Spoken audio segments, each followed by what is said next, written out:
Pastores, quem somos?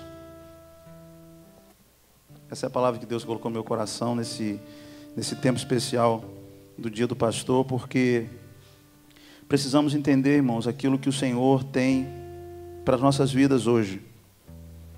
E a primeira questão que nós temos que ter bem claro em nossas mentes, a partir de entendermos isso, a pergunta é: quem sou eu? E a essência do autoconhecimento vai nos poupar tempo, evitar problemas, situações difíceis, anos infrutíferos no ministério. Uma das maiores descobertas que podemos fazer é discernir quem somos. E eu li um relatório, uma história verídica de um pastor americano. Eu não conhecia essa história, mas ele não se autoconhecia. Ele não sabia quem ele era. Diz assim: o avô de Graham Carward, George, um pastor congregacional famoso em sua cidade, quando criança, aquele menino ia à igreja ouvir o seu avô pregar, sentia-se extasiado e estimulado. Todos prestavam atenção às palavras do seu avô. Com frequência, aquele senhor recebia convite a ministrar em outras igrejas. Ele tinha um estilo de pregação muito atraente, diferente dos outros pastores da sua época. Antes da televisão se tornar o veículo de comunicação que é hoje, as pregações de George Cartwright atraíam multidões. As pessoas gostavam de ouvi-lo e, ao ir embora, comentavam entusiasmadas a respeito do sermão. Entretanto, o seu fã número 1 era o seu neto Graham, que desejava ter o mesmo talento do seu avô e desfrutava do prestígio desse parentesco. Aos 10 anos, Graham já havia decidido tornar-se um pregador. Ele também pretendia atrair multidões, talvez até mais do que o seu avô. Bastava que ele se esforçasse bastante, muitas pessoas iriam ouvi-lo e certamente apreciariam essa sua qualidade. Os anos seguintes, ele se dedicou aos estudos, destacou-se nas matérias científicas, parecia ter uma aptidão natural nessa área. Seus professores incentivaram a cursar uma faculdade e seguir a carreira de cientista. Graham apreciava o apoio, mas ainda tinha fixo em sua mente a ideia de seguir os passos do seu avô, pastor. Estava decidido, ele seria um pregador da palavra. Assim, após concluir o colégio, ele ingressou no seminário, formou-se em teologia com mérito. Em seguida, fez 3 anos de mestrado e se preparou para o ministério. Durante seu tempo na universidade, seu avô faleceu. Sua família, juntamente com outras poucas pessoas que ainda se recordavam dele como pregador talentoso, lamentaram sua morte. Enquanto esteve na universidade, em seus anos de preparo para o ministério, Graham perdeu o contato com o avô. Passou bastante tempo sem ouvi-lo pregar. Ele havia assumido a liderança de uma igreja e já não pensava tanto a respeito da popularidade do seu parente famoso. Estava muito envolvido com o ministério e era só nisso que se concentrava. Se casou, em pouco tempo ele e sua esposa tiveram filhos, estavam entusiasmados com sua vida familiar, mas a sua esposa cada vez mais ressentia a ausência do seu marido. As necessidades da família aumentaram, mais envolvimento com a igreja era o mesmo de antes. Ele não ajustara a sua carga de trabalho após a chegada dos filhos e aparentava estar trabalhando mais a cada ano. Ele relutou com os problemas do ministério, descobriu que após 1 ano e meio como pastor, começou a se tornar um pouco popular entre os membros. As pessoas agora diziam que ele não os dava atenção, suas pregações eram difíceis de compreender. Isso deixou Graham muito preocupado e levou a empenhar-se ainda mais no trabalho, fazia mais visitas a cada semana, dedicava mais tempo preparando sermões. Entretanto, o resultado geral foi que ele passou a ter menos tempo e as críticas só aumentaram. Um tempo depois, o estresse de Graham aumentou drasticamente ao ponto de ele tirar uma folga para cuidar da saúde, algo que detestava fazer. Ele estava mal, física, mental e espiritualmente. Sentia que as pessoas o haviam abandonado. Sua esposa estava infeliz em seu relacionamento conjugal foi afetado. Ele havia se dedicado demais à igreja, mas que por mais que ele se empenhasse, não conseguia aumentar sua popularidade. O número de membros estava caindo e ele sentiu-se como Deus o houvesse desamparado. Ele acreditava que o Senhor o vira, ainda criança, assumiu o compromisso de ser pastor. Dedicou-se muito ao reino de Deus, preparando-se para o ministério. O que mais ele podia fazer? Seguindo a sugestão de um amigo que o respeitava, que também era pastor, ele foi buscar aconselhamento. Assim, através do exercício de autoconhecimento, percebeu que seu desejo de tornar popular como seu avô o instigou a buscar sucesso nessa carreira. O relacionamento com seu pai não havia sido muito frutuoso, uma vez que ele também era um pregador bem popular da sua região e ministrava nas igrejas constantemente. Quando a popularidade compromete o relacionamento familiar, as consequências são muito sérias. Graham não havia pensado muito a respeito do seu chamado e dos seus talentos. Estava ocupado demais buscando a aceitação das pessoas. Ele sempre foi um bom aluno e com certeza era um acadêmico. Entretanto, tinha dificuldade em se relacionar. Seu estilo de pregação era muito monótono e complexo demais para pregações de domingo. Sua família sofreu com sua ausência enquanto ele lutava para se tornar algo contrário à sua própria natureza. Graham descobriu que havia confundido sua necessidade de ser útil e popular como sendo um chamado para o ministério. Assim, ele se prendeu desde criança a um cargo que era incapaz de assumir. Nos meses seguintes, sua tarefa passou a ser descobrir quem realmente ele era e o que ele gostava de fazer. O que motivaria ou estimulava? Através dessa viagem de autoconhecimento, ele percebeu que Deus não desamparara. Ao contrário, ele havia seguido o caminho errado, estimulado por motivos errôneos. Graham agora é um professor universitário. Está mais feliz do que nunca.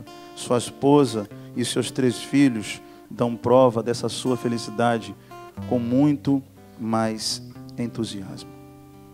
Volta à pergunta inicial que eu fiz aqui. Quem somos? O que estamos fazendo no nosso ministério? Qual o propósito de tudo que temos vivido como pastores? E temos que ser sinceros, queridos. Vivemos num mundo conturbado, corrido, somos forçados a alcançar um desempenho máximo. Isso significa geralmente que teremos pouco ou nenhuma chance de dedicarmos a nos conhecermos a nós mesmos. Com muita frequência, criticamos e duvidamos de nós mesmos, mas raramente dedicamos tempo a nos conhecer. A habilidade de conhecer nós mesmos nos concede maior liberdade e aprofunda a nossa vida espiritual e nos permite controlar melhor a nossa vida. Não há muito nexo entre entendermos que a automotivação, aliás, não tem como a gente não fugir disso, que a automotivação é o segredo para estabelecer e manter uma saúde ministerial autêntica. Vira e mexe, a gente conversa com os pastores e vê em muitos pastores dor, tristeza e o pior, irmãos, porque lutas no ministério a gente já sabia. Na verdade, no seminário a gente é treinado e nós temos que ser conscientizados disso. Se Jesus falou que no mundo tereis aflições, ele não chegou a falar, no ministério pastoral tereis o quê? A gente pode imaginar aí, mais ou menos, né? Se o crente, o salvo em Cristo Jesus, ia passar por aflições, nós que decidimos aceitar o chamado de Deus, iremos passar por outras ainda maiores, mais difíceis. Mas como às vezes eu ouço dos membros da minha igreja, pastor, o Senhor foi talhado para isso. E eu quero dizer para vocês nessa manhã também, querido, por isso que suas cordas são largas, porque você foi talhado para isso, para vencer essas dificuldades, para suportar as agruras, as dificuldades de um ministério pastoral. Porque você foi escolhido por Deus e você eu queria que você entendesse isso nessa manhã, nesse nosso mês do pastor batista. Nós entendemos que nós somos escolhidos por Deus para essa tão grande obra. E temos que pedir graça ao Senhor para entendermos isso. Mas isso, irmãos, precisa que a gente passar por esse crivo que eu queria que cada um de nós pensássemos, de conhecermos a nós mesmos. E eu pesquisei um pouquinho mais e descobri que essa frase, conhece a ti mesmo, foi dita por Sócrates, na filosofia grega. E aí, pesquisando um pouquinho mais, quero ler para os irmãos o que está escrito aqui. Sócrates pregava que era que nós devemos nos ocupar menos com as coisas, riquezas, fama e poder, e passarmos a nos ocupar com nós mesmos. Poderia objetar-se, com que propósito deveria ocupar-me comigo mesmo? Porque é o caminho que me permite ter acesso à verdade. Mas que tipo de verdade? Obviamente não é uma verdade qualquer, tal como a fórmula química da água, mas a verdade que é capaz de transformá-lo no seu próprio ser de sujeito. Esse ato de conhecimento capaz de promover nossa autotranscendência. De que fala Sócrates? Conhecer a mim mesmo para saber como modificar a minha relação para comigo, para com os outros e para com o mundo. Eu preciso me conhecer. Conhece-te a ti mesmo. E a partir daí, conhecendo a mim mesmo, eu posso ser um melhor pastor, uma melhor pastora. Eu posso ser um instrumento mais afiado e pronto para ser usado por Deus. A maioria de nós, quando falo sobre isso aqui, acha que é um assunto incômodo, né? E alguns até se sentem ofendidos se alguém disser que para elas que ela não se conhece muito bem. Na verdade, a maioria de nós não tem consciência do eu tão bem como deveríamos ter. Mas uma vez que nós possamos vencer isso, irmãos, e buscarmos por mais de Deus para nossas vidas, se torna uma experiência libertadora para nós. Vencermos isso diante de Deus. E peguei uma outra oração também, do Inácio de Loyola, que diz: bom Deus, ensina-nos a servir-te como mereces, a dedicar-nos ao trabalho sem medir esforços, a lutar sem nos importarmos com os ferimentos, a nos empenhar em buscar descanso, sem buscar descanso, a servir-te sem desejar recompensa, exceto a certeza de ter realizado a tua vontade. Em nome de Jesus Cristo. Amém. A atitude sacrificial dos cristãos geralmente nos impede de desfrutar da alegria, de confiar, de conhecermos a nós mesmos. E aí duas coisas nos impedem nisso, irmãos. Primeira, o egoísmo. O que é o egoísmo? É uma atitude emocional ou mental baseada apenas na satisfação de nossos desejos e necessidades pessoais. Mas devemos buscar o autoconhecimento, que é uma atitude emocional e mental baseada em crescimento e aprendizado para que o indivíduo possa produzir melhor e se sentir bem, independentemente da sua classe social, do tipo de trabalho que exerce ou de sua ocupação dentro do ministério. E aí eu quero enumerar 3 fatores importantes para esse autoconhecimento acontecer em nossa vida como pastores, como ferramentas para você continuar sendo ainda mais abençoado no seu ministério. Primeira coisa, pode anotar aí. Fala comigo, eu preciso ter amor próprio. Aí eu tenho que ir para o nosso texto principal da mensagem de hoje, que é Marcos 12, versículo 28 em diante. Chegando os escribas, tendo ouvido a discussão entre eles, e vendo como Jesus lhes houvera respondido, bem respondeu: qual é o principal de todos os mandamentos? Respondeu-lhe Jesus: o principal é: ouve, ó Israel, o Senhor nosso Deus é o único Senhor. Amarás, pois, o Senhor teu Deus de todo o teu coração, de toda a tua alma, de todo o teu entendimento, de toda a tua força. O segundo é: amarás o teu próximo como a ti mesmo. Não há outro mandamento maior do que esses. Esses versículos enfocam o tema bíblico de amor, enfatizando que o mais importante na vida é amar a Deus. A partir disso, todo o restante flui. Mas, em segundo lugar, devemos amar ao próximo como amamos a nós mesmos. E aí eu venho fazer a seguinte premissa: se a segunda parte não estiver sendo feita, não adianta a primeira. Se eu não me amo, se eu não amo o que eu faço, é impossível, querido, eu amar alguém. Aquela história que os irmãos conhecem, já usaram muitas vezes no mês de maio, de um casal que estava para se separar, e quando procurou um advogado amigo da família, ele não acreditou, ficou arrasado, falou assim: eu vou apanhar os documentos, vou botar para correr, papelada, mas eu quero, como seu amigo, como amigo da sua esposa, que eu tenho de tantos anos, quero te fazer um pedido, o último pedido. Para com isso, rapaz, o que você quer? Você vai atender? Não, você está me pedindo, pela amizade que nós temos, eu vou te atender. Um mês só. faça tudo o contrário que você fazia com sua esposa. Você brigava com ela porque alguma coisa estava certa? Passa a elogiar. Você acordava mal-humorado e se forrava nela? Passa a fazer o contrário. Trate essa mulher como uma rainha, como uma princesa. Só nesse mês. Rapaz, mas você está maluco, rapaz? Eu não quero olhar para a cara dela mais e tal, não sei o que. Faça isso. Faça isso, por favor. Você prometeu que ia fazer. Tá bom, você está pedindo, perdido por 1, perdido por 10. Tudo bem. E a partir daquele dia, aquele homem começou a mudar o seu comportamento em relação à sua esposa. Ela já acordava com um bom dia, meu amor, café na cama. Antes de chegar no trabalho, recebia já uma mensagem pelo celular. E começou a levá-la para jantar, sair com ela, levá-la para bater perna no shopping. Se vocês não sabem, homens, isso é uma terapia tremenda e poderosa.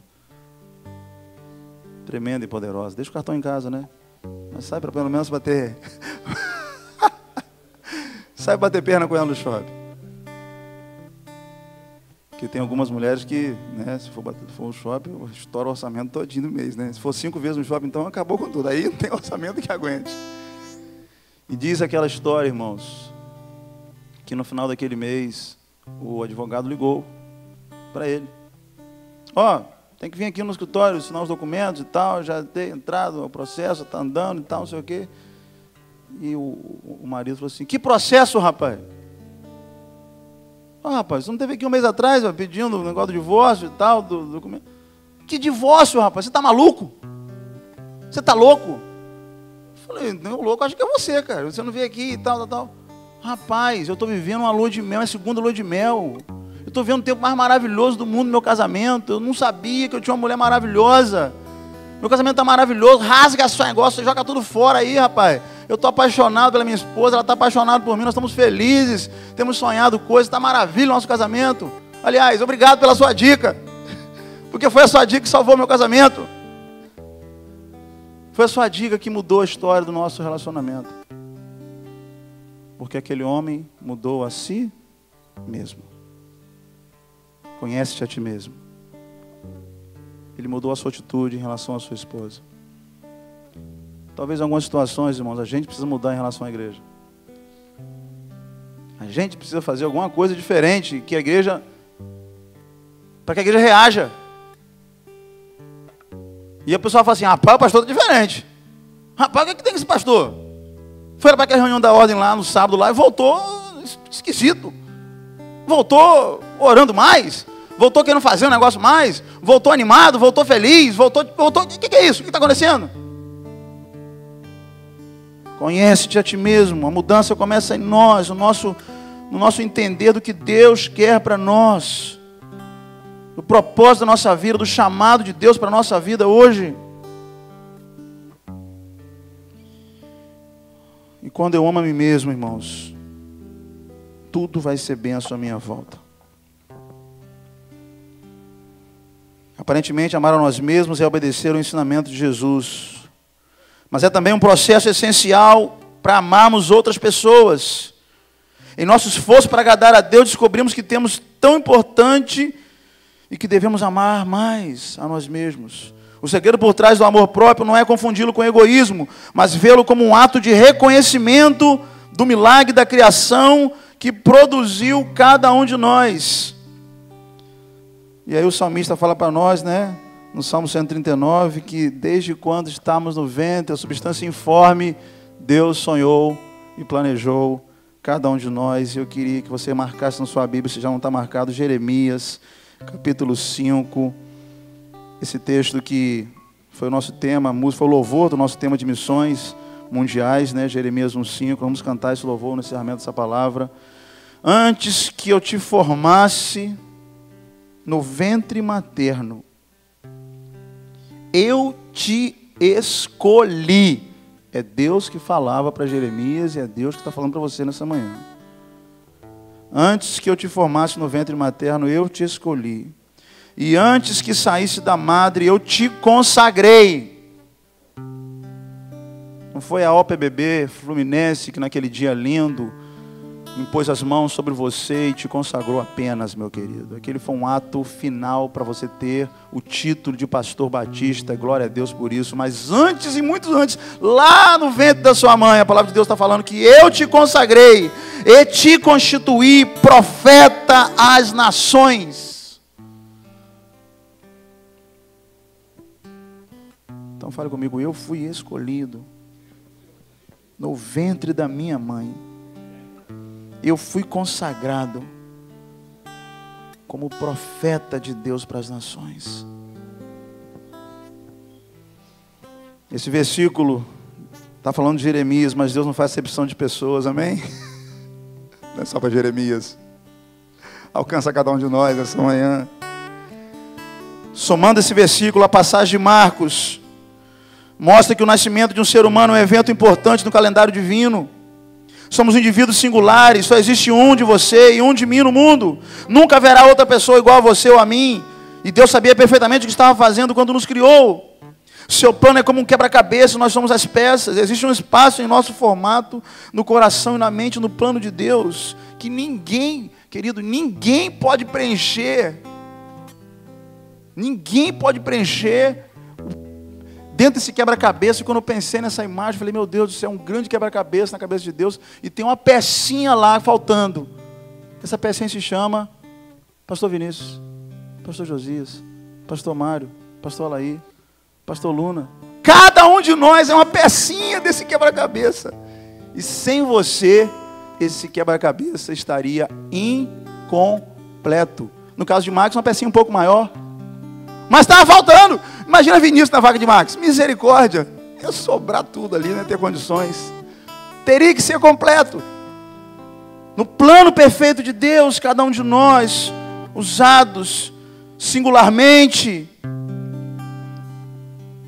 Eu falava para um jovem que estava afastado da igreja, apareceu domingo, eu falei, olha, está vendo aquele banco lá? Está vendo aquele lugar onde você sempre sentou? Ninguém sentou naquele lugar. Como assim, pastor? Não. Talvez tomaram aquele espaço, mas aquela vaga é sua aqui nessa igreja. Você é o único aqui na nossa igreja. Volta correndo para a casa do Pai. Porque você é precioso, é especial para nós aqui. Por isso que nós valorizamos cada pastor que está aqui. E temos a preocupação de não darmos apenas mérito para pastores de igrejas grandes, em detrimento dos pastores das igrejas pequenas, ou do interior, talvez um pouco esquecidas naquele cantão. Talvez eu seja o cantão mais longe do centro da cidade, 70 km. É muito chão. Mas eu glória a Deus, porque lá naquele cantão Deus tem sido misericordioso comigo, como tem sido misericordioso com você em cada lugar onde Deus tem te plantado. Aleluia. Essa é a bondade da graça de Deus sobre nossas vidas. Somos escolhidos pelo Senhor para completarmos a obra que o Senhor tem para nós. A segunda coisa que precisamos entender e fazer, irmãos, está aqui. Fala comigo, precisamos vencer o medo. Para nos autoconhecermos, precisamos vencer esse medo. E quando eu falo de medo, não me vem outro versículo na Bíblia, não sei, o Salmo 27, versículo 1. O Senhor é minha luz e minha salvação, a quem temerei? O Senhor é a força da minha vida, de quem terei medo? Um dos maiores ladrões de nossa liberdade é o medo.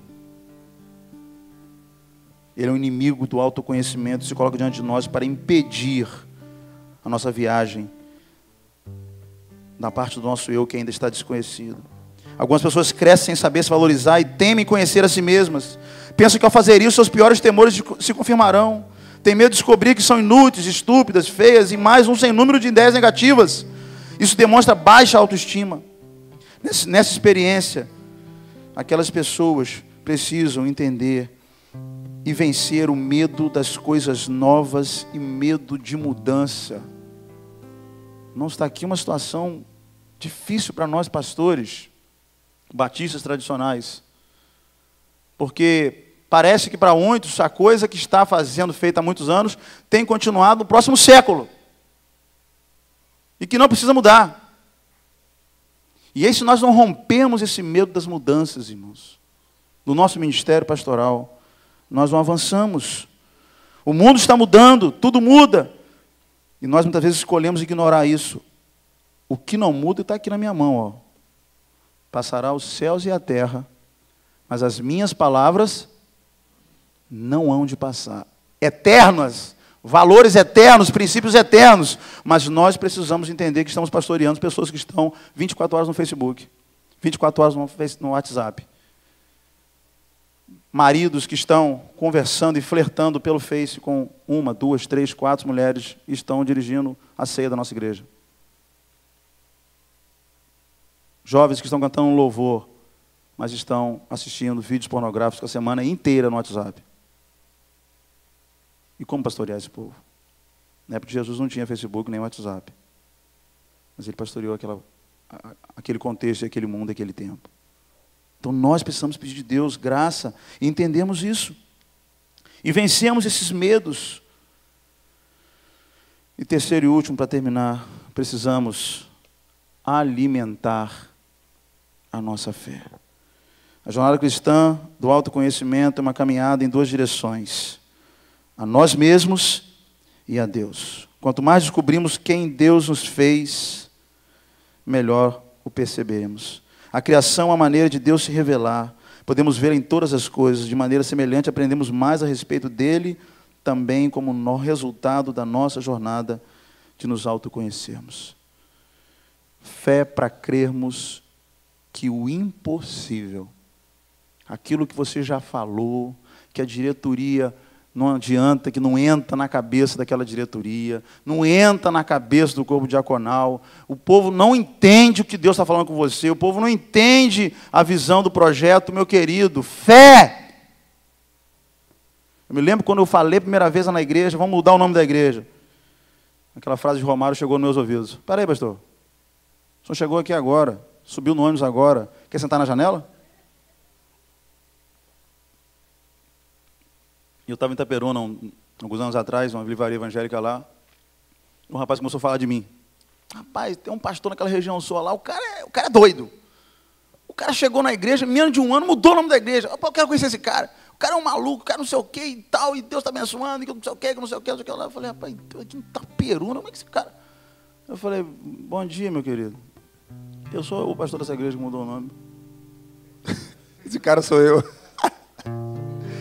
Rapaz, o cara deu um pulo, me abraçou, me beijou, me deu livro de presente. Falei, maravilha. Mas a primeira vez que eu falei, irmãos, da mudança, eu fui barrado. Mas eu cria pela fé que aquilo era um projeto e um plano de... E eu alimentei minha fé. Eu não matei minha fé. Eu não escondi o sonho de Deus. Eu não deixei morrer aquilo que Deus tinha para fazer. Eu fui para a Bíblia, comecei a pregar. Deus mudou o nome de Jacó para Israel. Por que ele fez isso? Preguei. Era Abrão. Mas Abrão não tinha como, tinha que virar Abraão. Sarai, virou Sara. Fui pregando, irmão. Bíblia. 6 meses pregando. Na virada de ano, chamei de novo os irmãos, já era uma nova diretoria, né? Alguns já não tinham voltado mais. Glória a Deus. Deus é bom, né? Ninguém partiu para a glória, não, né? Porque eu cheguei e já tinha uma diretoria. Entrei em abril na igreja, uma diretoria pronta.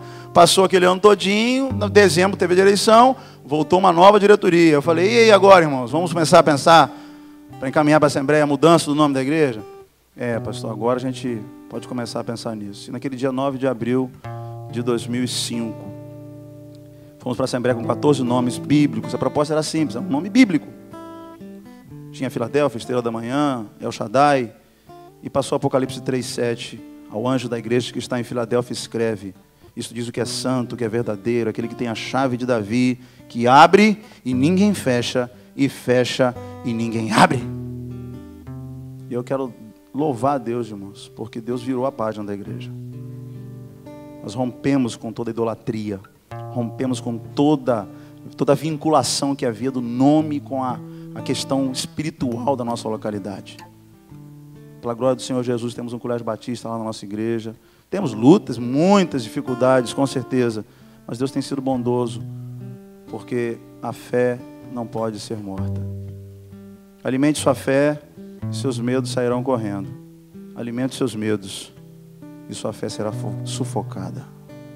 Pode anotar essa aí. Alimente sua fé e os seus medos sairão correndo. Mas se você alimentar os seus medos, a sua fé será sufocada. Enquanto pastores, quem somos? Eu quero terminar com esse PowerPoint aqui, queria que você prestasse atenção. Querido pastor, eu botei em todos eles, faltou no final ali, pastora, você é o maior presente de Deus, primeiramente para você mesmo.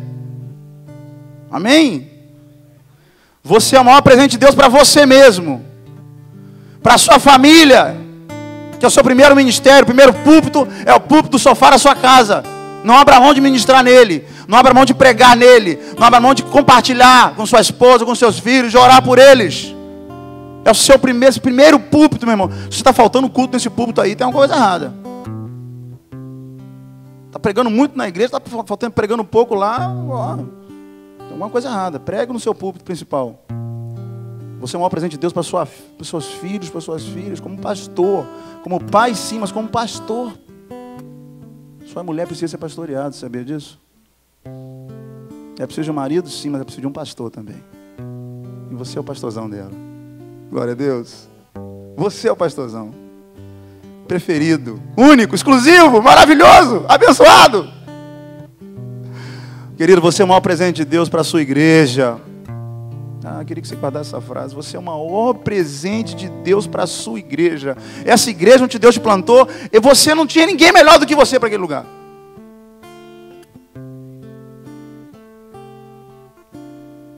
Nem Billy Graham seria melhor para a chave de Davi do que eu. Porque se fosse, Deus tinha colocado ele lá. Ele estava lá, terminou seu ministério lá. Mas Deus não queria ele lá não. Deus falou assim, vai um tal de Marcos Rodrigues de Souza para lá. É ele que eu quero lá. Há 11 anos. E até a volta de Jesus. Se Deus assim permitir. Hoje eu vivo com a expectativa. Estarei ali até a hora que Deus mandar. Glória a Deus. Querido pastor, você é o maior presente de Deus para esse planeta. Porque você é uma bênção. Fala para o seu irmão perto de você, você é uma bênção. Você é uma bênção. Coloca o MP3 aí. Eu queria terminar com esse louvor, que foi o nosso louvor de missões. Acho que eu passei meu tempo já, né, pastor Mário? Perdão. Misericórdia de mim, cara. Está por ler tudinho aqui. Essa palavra já. Mas eu tenho um chamado, jamais vou me calar. Eu tenho um chamado, o evangelho a anunciar. Eu fui escolhido no ventre da minha mãe. E eu sei que Deus não abre mão de mim. Fala para o seu irmão, Senhor, Deus não abre mão de você não. Deixa eu tocar aqui. Deixa eu tocar aqui mesmo. Se não está funcionando no MP3 lá, vamos aqui mesmo. A letra está aí. Está aí? Então solta aí, pode soltar. Bota a letra junto aí também. E eu queria, queridos, que a gente ficasse de pé para a gente orar neste momento. Tempo de oração, tempo de cura, um tempo de entendermos quem somos em Deus. Você é um maior presente de Deus para a sua vida, para a sua família, para a sua igreja, para este planeta. Você foi escolhido por Deus, do ventre da sua mãe, para ser profeta das nações, e Deus conta com você. Deus está contando muito com você. Não tem outro que vai vir, é você que vai fazer esse negócio.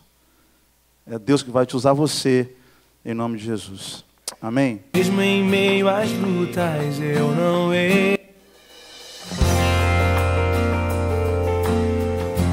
Levantar as mãos aí nas alas.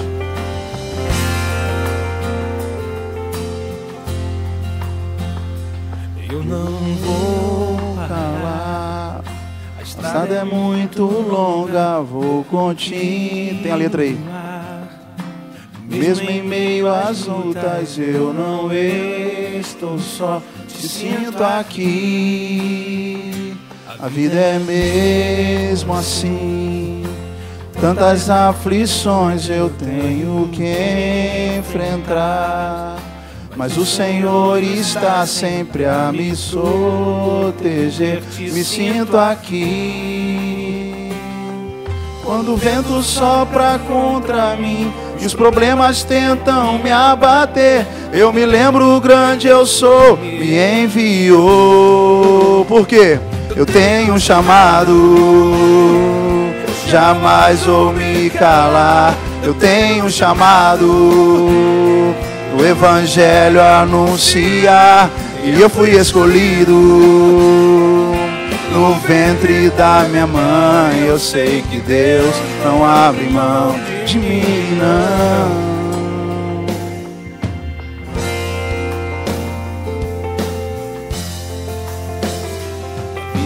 Mesmo assim, tantas aflições eu tenho que enfrentar, mas o Senhor está sempre a me proteger. Te sinto aqui quando o vento sopra contra mim e os problemas tentam me abater. Eu me lembro o grande eu sou que enviou. Eu tenho um chamado, jamais vou me calar. Eu tenho um chamado, o Evangelho anunciar. E eu fui escolhido no ventre da minha mãe. Eu sei que Deus não abre mão de mim, não. Há muito pra fazer, não há mais tempo pra olhar pra trás. Jamais vou me calar. Eu tenho um chamado, o Evangelho anunciar. E eu fui escolhido no ventre da minha mãe. Eu sei que Deus não abre mão de mim. Tenho um chamado, jamais vou me calar. Eu tenho um chamado, o Evangelho anunciar. E eu fui escolhido no ventre da minha mãe. Eu sei que Deus não abre mão de mim. Sou Michel. Eu sei que Deus não abre mão de mim, não. Sei que Deus não abre mão de mim, não. Eu tenho um chamado. Fala pro seu colega aí, você é o maior presente de Deus pro planeta. Você foi escolhido por Deus. Parabéns, pastor, pelo seu dia. Parabéns por esse mês, nós lembrarmos desse momento. Você mesmo já vai orar por nós, por cada um de nós aqui, em nome de Jesus.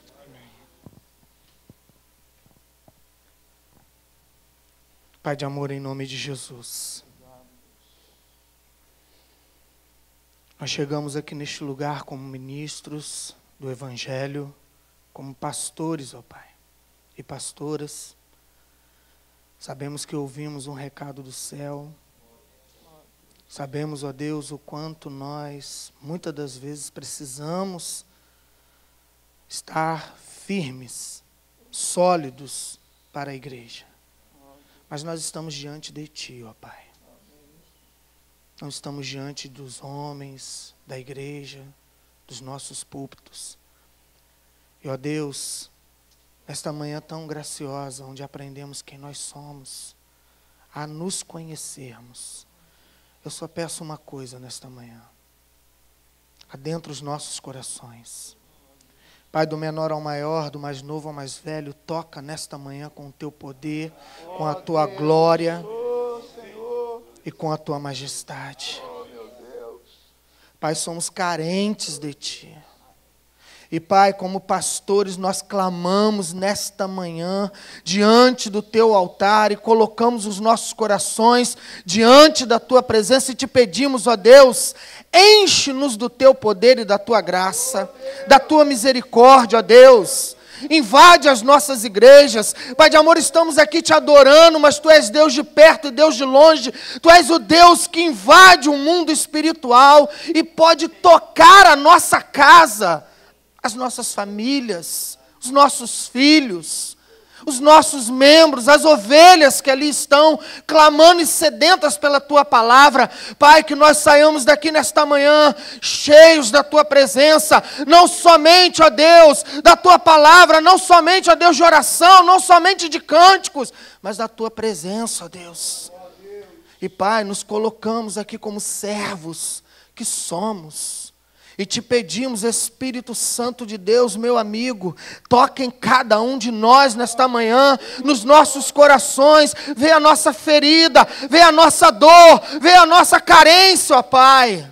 Aonde o pastor Marcos, aonde esta oração, aonde eu não posso tocar, o Senhor possa tocar em nome de Jesus. Cura-nos, ó Deus, a cada dia, porque a tua igreja está doente em muitos lugares. Precisamos, ó Deus, trazer a cura, e não há como um doente curar outro doente. Então, ó Deus, cura-nos a cada dia, faz de nós algo novo nesta terra, porque se somos presentes, ó Pai, o presente chega para alegar, o presente chega para trazer sabedoria, para abençoar. Nós queremos viver a vida de presente na vida das nossas ovelhas. Pai, é no nome santo de Jesus Cristo que nós ministramos e abençoamos a cada um aqui presente. E eu te peço, a Deus, de tudo aquilo que nós recebemos, derrama 7 vezes mais sobre a vida do pastor Marcos, porque aquele que dá, é aquele, ó Deus, que se esvazia para ser novamente enchido. Então, ó Deus, abençoa-o muitíssimo. Abençoa-nos nesta manhã, porque saímos daqui transbordantes da tua presença. Pai, abençoa todo o decorrer da reunião, cada um que vai falar, cada um que vai, ó Deus, fazer parte desta ordem, aqueles que aqui não estiveram, que não puderam vir. Pai, toque em cada pastor, traz, ó Deus amado, o desejo de estar presente, o desejo, ó Deus, de estarmos em comunhão, o desejo, ó Deus, de vivermos uma só carne, ó Pai, mas também como corpo de Cristo, ó Deus. Estamos aqui falando como família, família bendita sobre a terra. É no nome santo de Jesus Cristo que nós oramos e te agradecemos. E você que crê nesta oração pode dizer amém? Amém. Glória a Deus. Deus abençoe a sua vida.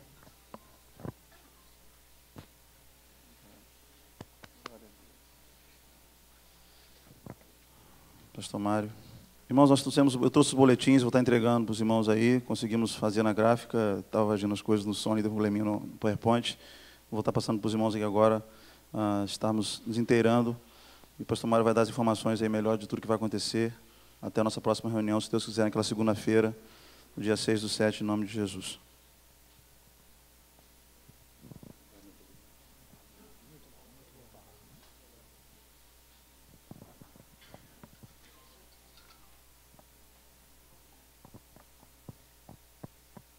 Para quem eu não encontrei hoje ainda, não dei um bom dia, que Deus abençoe os irmãos, né? Que esse dia seja um dia muito especial para nós. Nós estamos